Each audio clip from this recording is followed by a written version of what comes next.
नमस्कार, राधे राधे दोस्तों। Stock market learning की एक और वीडियो में आप लोगों का स्वागत करते हैं। दोस्तों यहाँ पे दिखाया गया किसी भी चार्ट में हमारी कोई बाइंग सेलिंग की रिकमेंडेशन नहीं। वीडियो खाली एजुकेशनल पर्पस के लिए है, तो वीडियो देखिए और सीखते रहिए कि चार्ट को एनालिसिस कैसे करें। पोर्टफोलियो में कोई शेयर ऐड करना है तो उसके फंडामेंटल्स को हम लोग कैसे रीचेक कर सकते हैं। दोस्तों देखिए यहाँ पे जो चार्ट लगा हुआ है ना, जेनेसिस इंटरनेशनल का चार्ट लगा हुआ है। और ये कंपनी काम क्या करती है, ये सर्विस प्रोवाइड करती है, टेक्नोलॉजी बेसिस पे सिस्टम प्रोवाइड करती है, कंप्यूटर्स के जुड़े जो एसेसरीज़ होते हैं उनको ये प्रोवाइड करती हैं। तो ये कंपनी का इसका काम है, ये सॉफ्टवेयर हार्डवेयर में भी कुछ इनका योगदान है। तो ये सब चीज़ें ये करती है कंपनी। कंपनी बेहतर है और इसकी परफॉर्मेंस भी ठीक-ठाक ही रही है। लेकिन यहाँ पे अगर आपको चार्ट दिखाऊँ, पहले चलिए हम लोग थोड़ा बड़े लेवल का चार्ट देखते हैं। अब देखिए ये चार्ट अगर आप देखेंगे तो देखिए, यहाँ से ये आईपीओ के बाद की बात है। यहाँ पे आईपीओ जब आया था इसका, यहाँ से ये चल के धीरे-धीरे ऊपर की तरफ जाता है और यहाँ पे देखिए फिर नीचे की तरफ करेक्ट होता है, ये बेस बनता है, ठीक है? ये चीज़ें बड़े चार्ट की बात है, वीकली चार्ट लगा हुआ। अब यहाँ से देखिए जब ये चाल दिखाता है तो ये ऊपर की तरफ गया और यहाँ पे देखिए अच्छा खासा परफॉर्मेंस 1003 और 1050 के आसपास से जाके ये नीचे की तरफ। दोस्तों देखिए ये ऊपर की तरफ 1050 के आसपास जाके ये नीचे की तरफ चला और वो करेक्शन देखिए 1025 के बाद करेक्शन ही देखिए 200 के पास चला आया। आप देख रहे हैं ये लेवल जो दिख रहा है ना, इस लेवल के आसपास ये आके यहाँ पे एक बेस बना रहा है।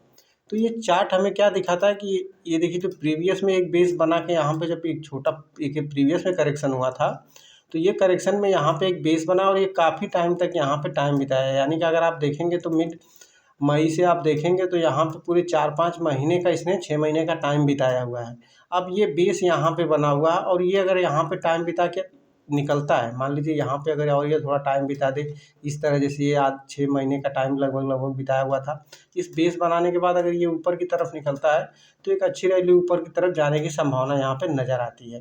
जैसा सिनेरियो ये हिस्ट्री को देख के अगर हम लोग समझेंगे तो अब देखिए यहाँ पे जैसी गिरावट हुई, यहाँ पे एक अच्छी खासी गिरावट हुई और ये प्रीवियस सपोर्ट के पास अपने आया। जैसे कि ये देखिए आया, ये बॉटम लेवल के आसपास देख रहे होंगे आप लोग, ये सपोर्ट था। यहाँ पे भी थोड़ा टाइम बिताया हुआ है इसने, तो इस लेवल के आसपास जैसे इसने बिताया। अब यहाँ पे देखिए क्या हो रहा है, यहाँ पे अगर आप देखेंगे तो यहाँ पे भी इसने थोड़ा टाइम बिताया हुआ है, वो भी ये जनवरी 2026 से, यानी कि शुरुआत में जनवरी मिड से आप देखेंगे, जनवरी फरवरी से आप देखेंगे तो यहाँ पे अभी जुलाई आ गई, यानी 4 से 5 महीने का, अरे जुलाई जून जून चल रहा है ये, तो जून अभी मिड से सेशन आने वाला है। तो इसके लेवल पे अगर आप देखेंगे ना तो यहाँ पे थोड़ा टाइम इसने बिताया हुआ है। अगर यहाँ से ये निकलता है तो जैसे यहाँ प्रीवियस में देखा गया कि यहाँ से एक अच्छी रैली ऊपर की तरफ देखने को मिलती है, तो ये चीज़ें यहाँ पे आप देख सकते हैं। अब चलिए मैं चार्ट को थोड़ा सा छोटा करता हूँ। तो देखिए पहले अगर किसी भी चीज़ में निवेश करते हैं ना, तो आपको ये चीज़ें समझनी पड़ेंगी कि बड़े चार्ट का व्यू लेना पड़ेगा आपको। अगर आप चार्ट को बड़े व्यू से पहले देखेंगे, बड़े साइज़ टाइम फ्रेम का चार्ट देखेंगे, तो आपको एक लंबा व्यू मिलेगा, ताकि आप इसे अपने पोर्टफोलियो में रख सकते हैं, नहीं रख सकते हैं, ये चीज़ें आपको समझ में आएँगी। अब देखिए यहाँ पे जैसे मैंने ये बॉक्स ड्रॉ किया, यहाँ पे देखिए ये काफ़ी टाइम, जैसा मैंने कहा ना कि फरवरी मिड से आप देखेंगे और यहाँ से इस प्राइस को देखेंगे तो जनवरी मिड होता है। लेकिन यहाँ से मान लीजिए हमने ये बॉक्स बनाया, तो यहाँ से देख लीजिए कि फरवरी मिड से लेके ये जून मिड तक, ये देखिए अभी तक यहाँ पे आज जाके ये बड़ी कैंडलों के साथ यहाँ पे ब्रेकआउट देखने को मिला और ये स्टॉक यहाँ पे 17% की क्लोजिंग यहाँ पे दिखाई है। यहाँ पे देख सकते हैं आप 17% की क्लोजिंग दिखाई हुई है। ठीक है, चार्ट अगर आप देखना जानते हैं तो आपको बाकी सारी चीज़ें चार्ट पे पहले पता चल जाती हैं, न्यूज़ बाद में आती है। ठीक, तो ये देखिए चार्ट में अब देखिए ये चल रहा है, यहाँ पे इसने काफ़ी टाइम बिताया हुआ है। इसके लिए एक रेजिस्टेंस जोन है, ये लेवल 360 के आसपास का एक रेजिस्टेंस है और यहाँ पे एक 17% की आज की ये मूवमेंट है। तो अब ऐसे चार्ट में क्या होता है, जो आम निवेशक होते हैं वो क्या करते हैं, अरे चलो देखो इसने अच्छा खासा रैली दिया, अब यहाँ से बाय करते हुए ऊपर की तरफ निकलेगा। भाई आपको ये समझना पड़ेगा कि 17% की रैली हो चुकी है और 17% किसी भी स्टॉक का भाग जाना अनयूजुअल होता है। ऐसा नहीं है कि इसके ऊपर नहीं निकल सकता, लेकिन यहाँ पे ऐसा भी हो सकता है कि ये रेजिस्टेंस है, ये रेजिस्टेंस है, तो यहाँ से ये नीचे की तरफ भी श्रिंक हो सकता है और आप फिर इसी जोन में आ जाए।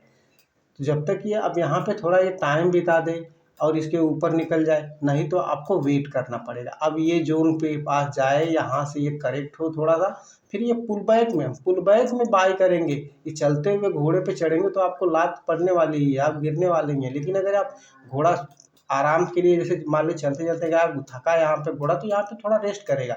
अब वो रेस्ट करने के बाद वो खाना पीना खाया, रेस्ट किया, फिर उसके ऊपर वो चलना शुरू किया, तो आप वहाँ पे एक अच्छी सवारी के लिए चल सकते हैं। वैसे ही स्टॉक में देखिए, अब चलते हुए स्टॉक में आप घुसेंगे तो कहीं ना कहीं गिरावट का डर होगा, क्योंकि जो नीचे पे बाय करेंगे उसका ही तो प्रॉफिट करनी है। तो जब ये नीचे की तरफ करेक्ट करता है ना, तो यहाँ पे जो बायर आते हैं नए वाले, और वो जो प्रीवियस में जिन्होंने होल्ड किया, जिनको प्रॉफिट लेना था, वो तो निकल गए। अब यहाँ पे नीचे की तरफ आए तो थोड़े नए बायर आएंगे, क्योंकि जो वेट कर रहे हैं बाई करने के लिए, तो फिर वहाँ से एक अच्छी खासी रैली ऊपर की तरफ हमें देखने को मिलती है। तो ये चीज़ों पे आपको ध्यान बना के रखना पड़ेगा। अब चलिए कुछ फंडामेंटल्स चीज़ों को देखते हैं। तो ये चीज़ें आपको नज़र में रखनी पड़ेंगी। चार्ट के एनालिसिस ऐसे करते हैं, अभी आप कोई चलता स्टॉक पकड़ लेंगे तो आप लॉस में ही निकलने वाले हैं। अब चलिए हम लोग थोड़ा फंडामेंटल की बात कर लेते हैं। यहाँ पे देखिए, इसका मार्केट कैप है 1380 करोड़ के आसपास का मार्केट कैप है। पी इसका 38 का चल रहा है, जबकि इंडस्ट्री पी यहाँ पे 23 का है। पी थोड़ा ज़्यादा चल रहा है, और पेग रेशियो इसका 1.5 के आसपास का है। तो ये चीज़ें यहाँ पे काफ़ी ठीक है। अब नीचे थोड़ा प्रॉफिट, मैंने जैसे कहा ना, ये पैरामीटर तो अपनी जगह पे ठीक है। यहाँ पे एक और, जैसे देखिए मैं पिछली वीडियो में बताया था कि यहाँ पे प्रमोटर की होल्डिंग थोड़ी लो है, और प्रमोटर काफ़ी टाइम से अपनी होल्डिंग्स को घटाए जा रहे हैं। अगर आप देखेंगे तो यहाँ पे देखिए, अभी प्रीवियस क्वार्टर में भी यहाँ पे प्रमोटर ने थोड़ी होल्डिंग कम की है।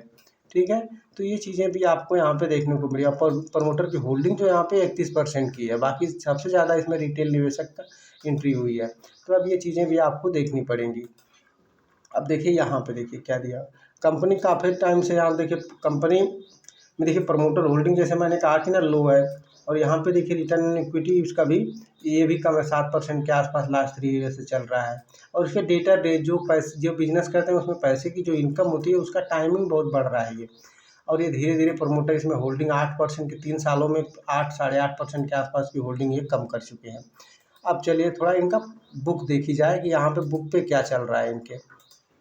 अब देखिए यहाँ पे इसका ये कह सकते हैं, यहाँ पे देखेंगे तो उसमें जो कंपटीशन इनका है, काफ़ी बड़ी बड़ी कंपनी, टाटा टेक्नोलॉजी, एल&टी है, इन्वेंसरस नॉलेज है, नेटवेब टेक्नोलॉजी है, F3IS, सजिलिटी है, ब्लैक बॉक्स, ऐसी बड़ी बड़ी कंपनियों के साथ, क्योंकि ये डाटा बेस काम करते हैं, जैसे कि सर्विस प्रोवाइड करते हैं ना, सॉफ्टवेयर हार्डवेयर, और ये टेलीकॉम सेक्टर के लिए भी काम करते हैं। तो ये चीज़ें हैं इनके लिए, ये चीज़ें आपको देखनी पड़ेंगी। तो कंपटीशन कैसा है, क्या है, चीज़ें अपने पोर्टफोलियो में आप कब तक इसे रख सकते हैं, ये चीज़ें आपको जाननी पड़ेंगी। तभी जाके एक पोर्टफोलियो में आप लंबे टाइम तक होल्ड कर सकते हैं। जब किसी कंपनी के बारे में उतनी डिटेल से आप जान पाएंगे कि कंपनी करती क्या है, कंपनी का काम क्या है, और कंपनी आगे क्या क्या कर सकती है, तब जाके आपको ये चीज़ें समझ में आएंगी, और कंपनी कंटिन्यू प्रॉफिट कर रही है या नहीं कर रही है। अब यहाँ पे देखिए, पहले 2 करोड़ 5 करोड़ का माइनस हो गया, फिर माइनस, फिर 16 करोड़। तो यहाँ पे जो बुक में इनको प्रॉफिट दिख रहा होगा ना, आप ये नंबर्स देखेंगे तो आपको थोड़ा अनसर्टन दिखेगा। कभी अचानक से प्रॉफिट बढ़ जाता है, फिर कभी प्रॉफिट घट जाता है। लेकिन आप देखेंगे तो लास्ट में जब भी आप देखेंगे, मार्च क्वार्टर में इनका जो प्रॉफिट होता है बड़ा होता है। दिसंबर में भी अच्छा खासा यहाँ पे देखिए देखने को मिला 23 में।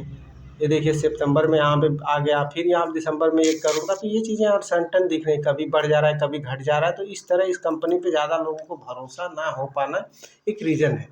ठीक है, जब ये प्रॉफिट स्टेबल होके बढ़ता है ना, जैसे मान लीजिए अभी इस क्वार्टर में जैसे यहाँ पे 1 करोड़ आया, ठीक है, यहाँ पे 1 करोड़ आया, अचानक से अब 13 करोड़ आ गया। अब अगले सेशन में आप देखेंगे तो यहाँ पे जाके 2 करोड़ आ जाए, जैसे कि यहाँ पे 12 आया, तब तक 1 करोड़ आ गया, फिर 13 करोड़ आ गया। तो ये प्रॉफिट को कैसे आप एनालाइज कर पाएंगे कि क्या चीज़ें हैं, इसको भी आपको समझना पड़ेगा। मंथली बेसिस पे देखा जाए, देखिए, अरे ईयरली बेसिस पे आप देखेंगे प्रॉफिट का, इनको देखिए बुक पे क्या दिख रहा है। यहाँ पे प्रीवियस में मार्च 25 में देखिए 56 करोड़ का प्रॉफिट, अब भी देखिए 2026 मार्च में यहाँ पे 33 करोड़ या ईयरली बेसिस पे।